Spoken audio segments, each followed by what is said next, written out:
Voilà, bienvenue à tous et à toutes dans cette présence précieuse de Dieu.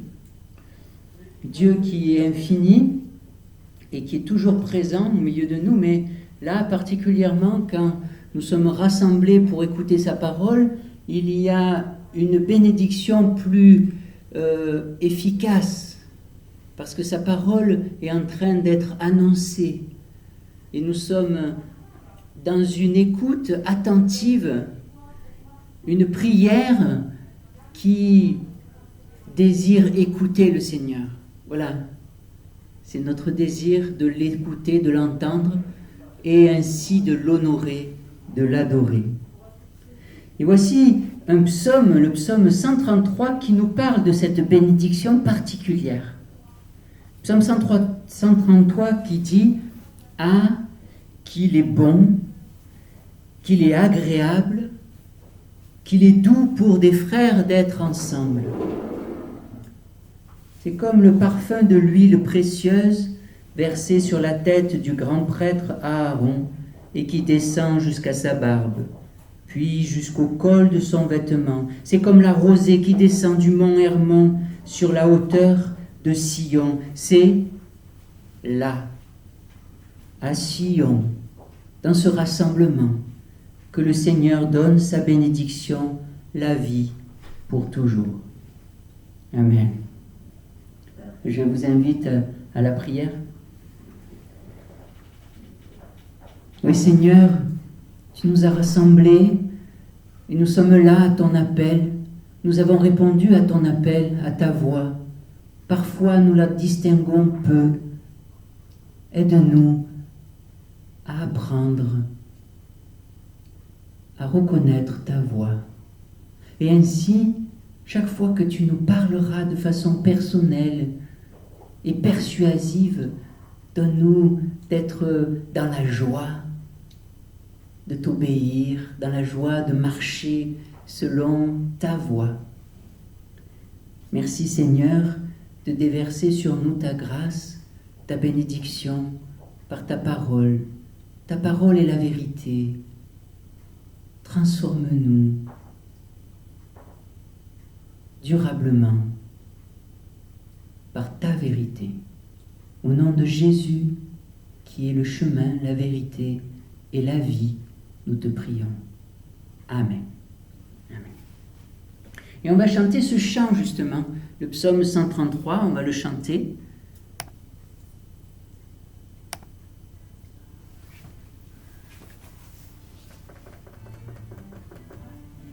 Doux pour des frères de demeurer ensemble dans l'unité, la prière par l'esprit qui rassemble. Ah, qu'il est doux de demeurer ensemble. Ah, qu'il est doux de demeurer ensemble. Il est doux pour des frères de demeurer ensemble dans l'unité, la prière par l'esprit qui rassemble. Voilà. Un beau chant, une belle prière et un beau psaume. Et maintenant, nous allons écouter un autre psaume qui va rythmer notre célébration. Et ce sera le psaume 107. Alors, en écoutant bien, voilà le début du psaume qui nous permet de résumer un peu tout ce qu'il va être développé pour nous faire connaître l'amour de Dieu. Voici le verset 1 qui est le résumé. Louez le Seigneur, car il est bon, et sa bonté n'a pas de fin. Son amour n'a pas de fin. Son amour est éternel. Il ne peut pas s'épuiser, son amour. Vous voyez, ça c'est le résumé. Alors, on va continuer avec le verset 2. Voilà ce que doivent répéter ceux que le Seigneur a pris en charge, qu'il a retirés des griffes de l'adversaire et rassemblés de tous les pays, de l'Est et de l'Ouest, du Nord et du Midi.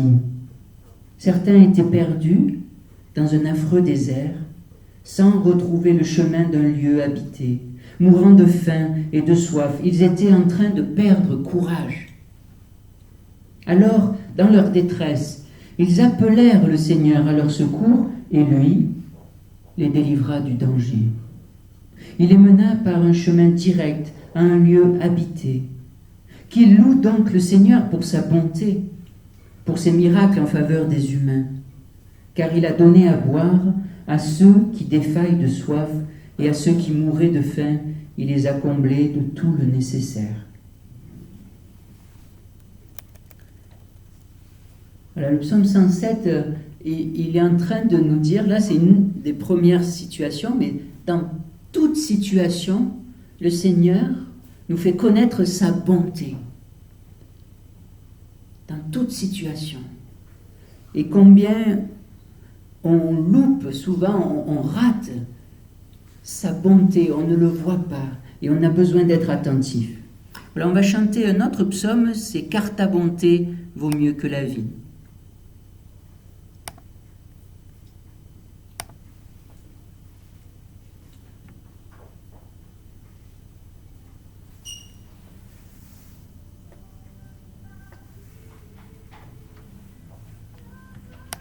Voilà. Car ta bonté vaut mieux que la vie, car ta bonté vaut mieux que la vie. Mes lèvres célèbrent tes louanges, j'élèverai mes mains en ton nom. Mes lèvres célèbrent tes louanges, j'élèverai mes mains en ton nom. Lai la la la la la la la la la la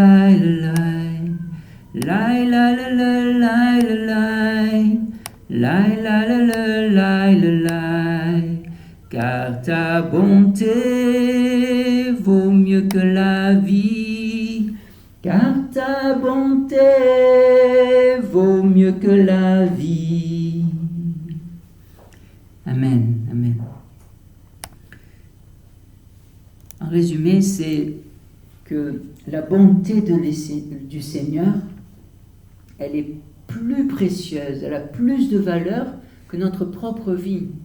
Parce que sa bonté, elle nous fait traverser notre vie et aller vers la vie éternelle. Saisissons cette bonté qui est notre unique secours. C'est une grâce. C'est un don immérité. Saisissons-le comme un cadeau offert. Et on va lire une lettre, la lettre de Jacques dans le Nouveau Testament, qui est étonnante. Dès le début, cette lettre, elle est très étonnante. Elle nous parle de la grâce étonnante de Dieu. Et même d'une joie étonnante. Voilà, on va lire. De la part de Jacques, serviteur de Dieu et du Seigneur Jésus-Christ, j'adresse mes salutations à l'ensemble du peuple de Dieu dispersé dans le monde entier. Mes frères, considérez-vous comme très heureux quand vous avez à passer par toutes sortes d'épreuves. Voilà, de suite, sa lettre est étonnante. Personne aujourd'hui oserait le dire. Mais ça, il a parlé de la part de Dieu. Il parle au peuple de Dieu de la part de Dieu. Considérez-vous, mes frères, comme très heureux quand vous avez à passer par toutes sortes d'épreuves. Car, vous le savez, si votre foi résiste à l'épreuve, celle-ci produit la patience, la persévérance. Mais veillez à ce que votre patience se manifeste pleinement, afin que vous soyez parfaits, sans défaut, qu'il ne vous manque rien. Cependant, si l'un de vous manque de sagesse, qu'il la demande à Dieu, qui la lui donnera. Car Dieu donne à tous généreusement et avec bienveillance. Mais il faut qu'il demande avec foi, sans douter. Car celui qui doute est semblable à une vague de la mer que le vent soulève et pousse d'un côté ou de l'autre. Un tel homme ne doit pas s'imaginer qu'il recevra quelque chose du Seigneur, car il est indécis et incertain dans tout ce qu'il entreprend. Alors Jacques nous secoue un peu, hein? Nous qui fuyons la souffrance le plus souvent. Lui, il ne dit pas de chercher la souffrance, mais il dit, chaque fois que vous passez par des épreuves, considérez-vous comme heureux. C'est une joie pour vous. Alors là, il parle comme un agriculteur, vous voyez. Un agriculteur, il a une joie qui est une joie d'espérance. C'est-à-dire, il voit plus loin. Quand il est en train de labourer, il souffre. Quand il est en train de labourer, c'est difficile. Surtout quand la terre est dure, quand ça fait longtemps qu'il n'a pas plu. Oui, mais il sait, plus tard, il y aura le temps de la semence. Ce sera aussi un temps d'épreuve, difficile parfois, parce qu'on ne voit pas encore pousser quoi que ce soit. Mais il sait qu'il y aura aussi le temps de la moisson. Il y aura des fruits. Il y aura de bons fruits. Mais il faut de la patience. Vous voyez, il faut la patience de l'agriculteur. C'est-à-dire quand vous recevez cette parole en vous-même, parfois, elle vous laboure, elle vous travaille. C'est pas facile de recevoir la parole de Dieu parce qu'elle est différente de nos pensées. Ces pensées ne sont pas nos pensées. Ça laboure, ça sème aussi une graine. Et parfois on ne voit pas encore pousser des fruits. Mais un jour, le fruit vient. Le fruit de la patience, le fruit de la persévérance, le fruit de l'amour de Dieu, de la bonté de Dieu qui grandit en nous. Et alors là, c'est l'amour de Dieu qui est déversé dans nos cœurs par son esprit et sa parole. Voyez ? Dieu est en train de nous transformer lentement mais durablement. Voilà. Ça ne se passe pas d'un seul coup ou très rarement. Ce n'est pas magique, mais c'est une agriculture spirituelle qui vient de Dieu. Et alors on va prier, on va supplier le Seigneur à travers ce chant « Ô prends mon âme », parce qu'on est humble devant le Seigneur, on est dépendant de lui. On lui demande « Seigneur, viens ranimer ma flamme pour toi ».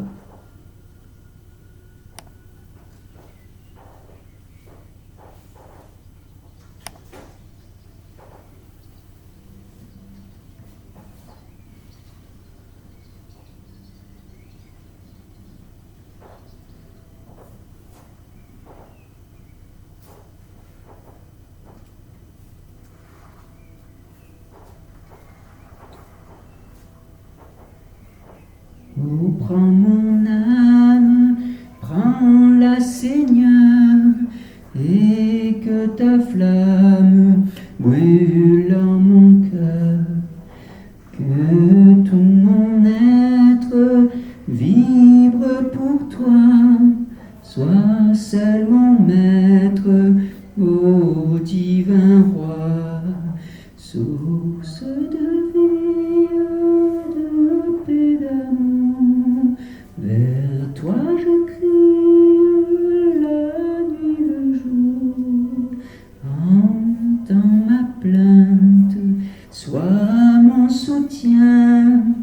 Calme ma crainte, toi mon seul bien. Du mal perfide, oh garde-moi. Viens, sois mon guide, chef de ma foi. Quand la nuit voile tout à mes yeux, sois mon étoile, brille des cieux. Source de vie, de paix, d'amour. Vers toi je crie la nuit, le jour. Entends ma plainte, sois mon soutien. Calme ma crainte, toi mon seul bien. Voici l'aurore d'un jour nouveau, le ciel se dore de feux plus beaux. Jésus s'apprête, pourquoi gémir? Levons nos têtes, il va venir. Source de vie, de paix, d'amour, vers toi je crie la nuit, le jour. Entends ma plainte, sois mon soutien, calme ma crainte, toi mon seul bien.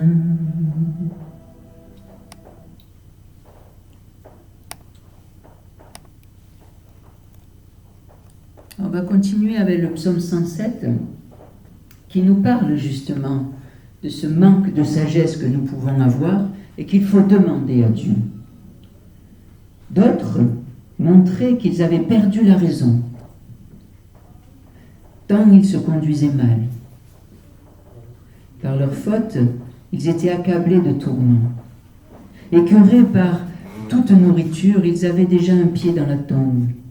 Alors, dans leur détresse, ils appelèrent à grands cris le Seigneur, et lui les sauva du danger. D'un mot, il les guérit et les arracha à la mort. Qui loue donc le Seigneur pour sa bonté, pour ses miracles en faveur des humains, qu'ils offrent des sacrifices pour louer Dieu, qu'ils crient de joie en racontant ce qu'il a fait. Alors, qu'est-ce qu'il a fait, le Seigneur, justement? Qu'est-ce qu'il a fait? Qu'ils crient de joie en racontant ce qu'il a fait. Et le Seigneur, celui qui est grand, infini, le Créateur, il s'est fait homme, tout petit comme nous, fragile, vulnérable. Il a été persécuté, il a souffert, il a été fouetté, il a été crucifié. Et en fait, il a subi le jugement à notre place, même le jugement de Dieu. Il a fait cela, le Seigneur. Nous rappelons de cela et nous allons chanter ce chant torrent d'amour et de grâce en nous rappelant de ce qu'il a fait sur la croix.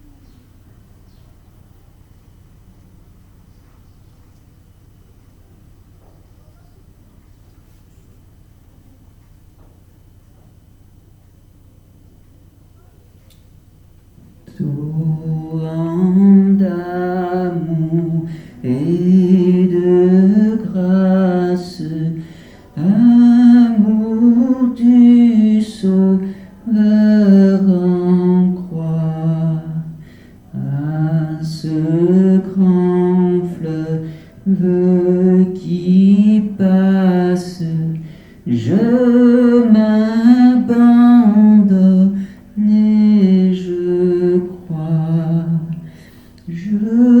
crois à ton sacrifice, ô Jésus, agneau de Dieu, et couvert par ta justice, j'entrerai dans le Saint lieu. Ah, que partout se répande ce fleuve à la grande voix, que tout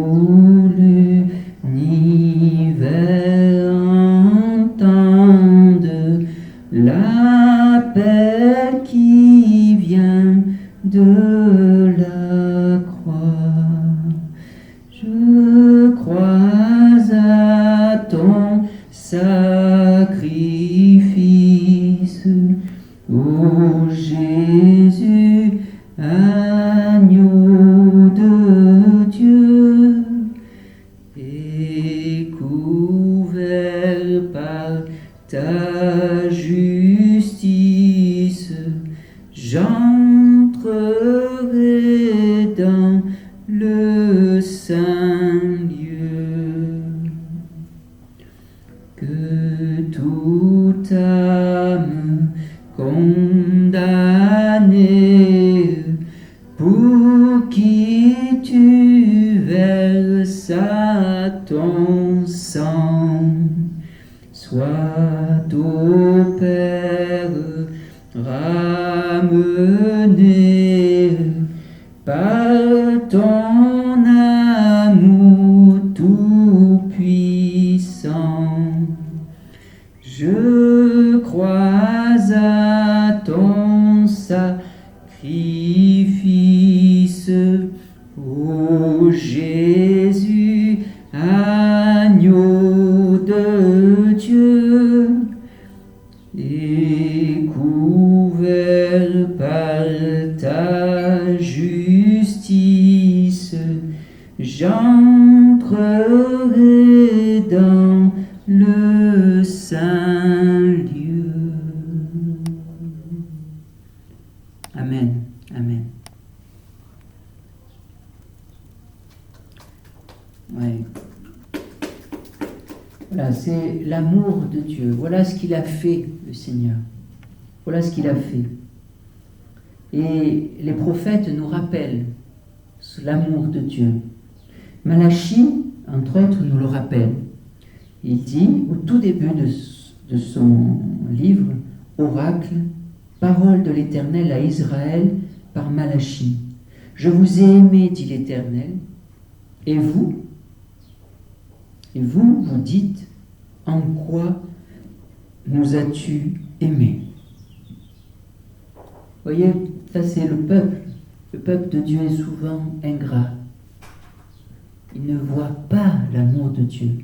Il ne le ressent pas.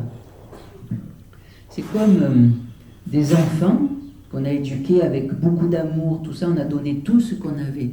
On s'est sacrifié, on a beaucoup donné. On a beaucoup donné. Et puis les enfants, parfois, ils n'ont pas ressenti cet amour. Ils n'ont jamais ressenti cet amour. Et ils sont ingrats. Et ils se disent, ils ne m'ont pas aimé. Ils n'ont pas essayé d'ouvrir les yeux, de voir un peu plus loin que leurs propres sentiments. Et on est comme cela devant Dieu. Dieu nous a aimés jusqu'au bout. Plus loin que ça, c'est pas possible. Il a donné ce qu'il avait de plus précieux, il a donné Jésus. Ça lui a coûté. Dieu, ça lui a coûté cher, ça lui a coûté, il a souffert. C'était son amour, parce que quand on aime, on souffre. Et nous, souvent, on ne ressent pas l'amour de Dieu. Parce qu'il est invisible, il n'est pas spectaculaire. Et quand la plupart des gens ont regardé Jésus crucifié, ils n'ont pas compris l'amour de Dieu derrière. Il a fallu que l'Esprit de Dieu agisse dans les cœurs pour qu'ils soient touchés par la prédication de Pierre lors de Pentecôte, la fête de Pentecôte, touchés par l'Esprit qui leur parlait au cœur. Et ça doit être notre prière. Seigneur, parle-moi, parle à mon cœur qui est souvent si insensible à ton amour. Faisons-lui confiance, il nous aime, mais c'est nous qui ne ressentons pas cet amour. Et on a besoin d'avoir une sorte de révélation de l'amour de Dieu, qu'il se révèle à nous pour qu'on sache et on connaisse combien Dieu nous aime. Et ça nous transforme, ça transforme une vie quand on a la révélation de l'amour de Dieu. Vous voyez, Isaïe aussi en parle de cet amour-là, de qui est le Seigneur. Ésaïe 57, versets 14 et 15. Le Seigneur avait dit, « Réparez le chemin, dépêchez-vous, ouvrez la voie, enlevez les obstacles devant les pas de mon peuple. Or voici ce que déclare celui qui est plus haut que tout, dont la demeure est éternelle et dont le nom est unique. Moi, l'unique vrai Dieu, j'habite là-haut. Mais je suis avec les hommes qui se trouvent accablés et qui ont l'esprit d'humilité, l'esprit humilié, pour rendre la vie aux humiliés, pour rendre la vie aux accablés, à ceux qui sont abattus et contrits. Voyez, le Seigneur est grand, il est infiniment grand, il n'a pas de limite. Et en même temps, il est près de celui qui est accablé, de celui qui souffre à cause de son propre péché, parce qu'il faut aussi être touché par la grâce de Dieu au tel point qu'on se dit, mais je suis un pécheur, je ne mérite pas ce sacrifice de Jésus, mais je le reçois parce qu'il m'est donné avec amour, il m'est donné avec générosité par Dieu. Je reçois ce cadeau du pardon de Dieu à la croix. Je vous invite à la prière. Oh oui Seigneur, nous t'en supplions, viens nous visiter. Merci parce que nous nous visitons les uns les autres quand nous t'appartenons, quand nous sommes à toi, quand nous sommes en communion avec toi. Alors, quand on visite l'autre, quand on lui parle, quand on l'écoute, c'est toi qui écoutes, c'est toi qui parles. Ô Seigneur, visite-nous et donne-nous nous-mêmes d'être un instrument dans tes mains, afin que tu puisses visiter les autres à travers nous. Donne-nous une parole venant de toi, une parole d'encouragement, de consolation, une parole de paix, une parole qui relève, une parole qui met la lumière là où il y a les ténèbres. Merci Seigneur pour ta lumière et ton amour si profond. Amen. Amen. Voilà. Et voilà, je vous invite maintenant à recevoir la bénédiction du Seigneur. L'amour de Jésus-Christ, la grâce de Jésus-Christ, qu'elle vous atteigne, qu'elle vous touche. Que l'amour de Dieu le Père, son alliance d'amour, vous soit révélé pleinement. Que la communion du Saint-Esprit,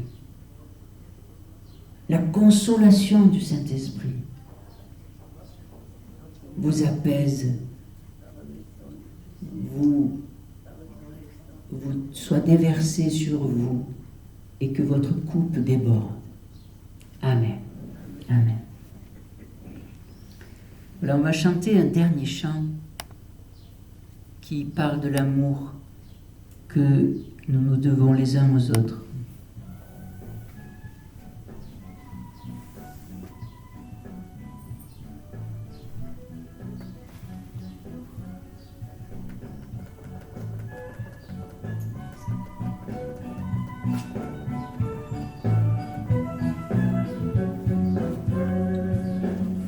Nous sommes unis dans la famille, car Dieu nous lie à toujours par une chaîne d'amour. Concitoyens, nous sommes les siens, car Dieu nous lie à toujours par une chaîne d'amour. Et chacun des nous, dans la famille, Dieu nous lie à toujours par une chaîne d'amour. Concitoyens, nous sommes les siens, car Dieu nous lie à toujours par une chaîne d'amour. Et chacun des maillons dans l'épreuve tiendra bon, et à toujours par une chaîne d'amour. Et chacun des maillons dans l'épreuve tiendra bon, lié à toujours par une chaîne d'amour. Voilà. Voilà, soyez bénis et soyez unis tout le long de cette soirée et jusqu'à la fin de votre séjour ici. Hein, soyez bénis et vous êtes bénis parce qu'il y a beaucoup de personnel qui vous soignent, qui prennent soin de vous, qui sont attentifs, voyez. Et le Seigneur vous visite aussi. Hein, il vient vous visiter, vous parler. Et que vous puissiez aussi écouter et entendre la parole de Dieu dans vos chants. Voilà. Que Dieu vous bénisse. Bonne soirée.